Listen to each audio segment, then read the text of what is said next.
All right.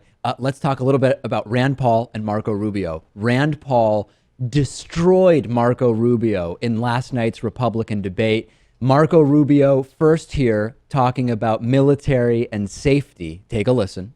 Significant issues on policy, but I respect Rand. He believes everything he stands for. I do respect Rand, but I want to be frank about what I stand for. I believe the world is a safer and a better place when America is the strongest power in the world. And I believe only with a strong America will we defeat this radical group, this apocalyptic group called ISIS. That's why when I'm president, we are going to rebuild our intelligence capabilities, and they're going to tell us where the terrorists are. And a rebuilt U.S. military is going to destroy these terrorists. And if we capture any of these ISIS killers alive, they are going to Guantanamo Bay, Cuba. And we're going to find out everything they know. Because when I'm president, unlike Barack Obama, we will keep this country safe. All right. So Marco Rubio, a total neoconservative warmongering clown, and immediately Rand Paul takes him down. Watch. Governor, Mike, may I respond? I don't think we'll come back to. Well, I mean, I was talked about in the question. Just very quickly, I'd like to respond. The bulk collection of your phone data, the invasion of your privacy, did not stop one terrorist attack. I don't think you have to give up your liberty for a false sense of security. When we look at this bulk collection, the court has looked at this. Even the court declared it to be illegal.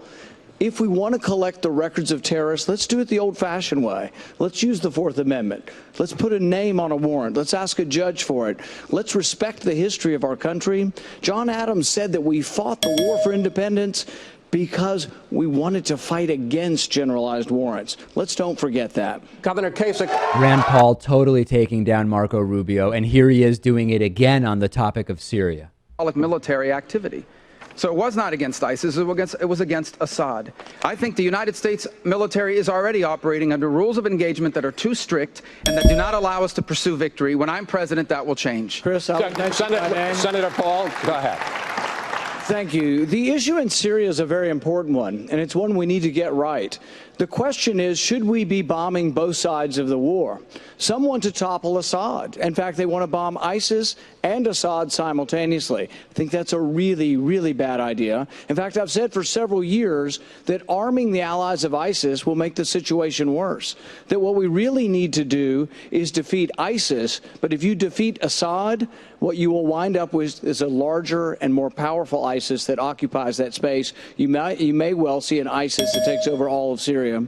There it is, Rand Paul destroying Marco Rubio in last night's debate.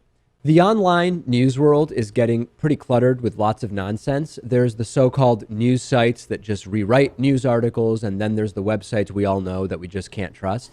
Lately, I've been reading Smash Pipe, which is an online magazine that does original alternative news and satirical news with an unapologetic perspective and a roving moral center. Smash Pipe is less interested in trending topics than in what's actually going on, and Smash Pipe has no ads whatsoever other than reader-generated classified ads, and they never will. Smash Pipe is what happens when you, on a bad day, stub your toe on the miseries and mysteries of life. Check it out at smashpipe.com.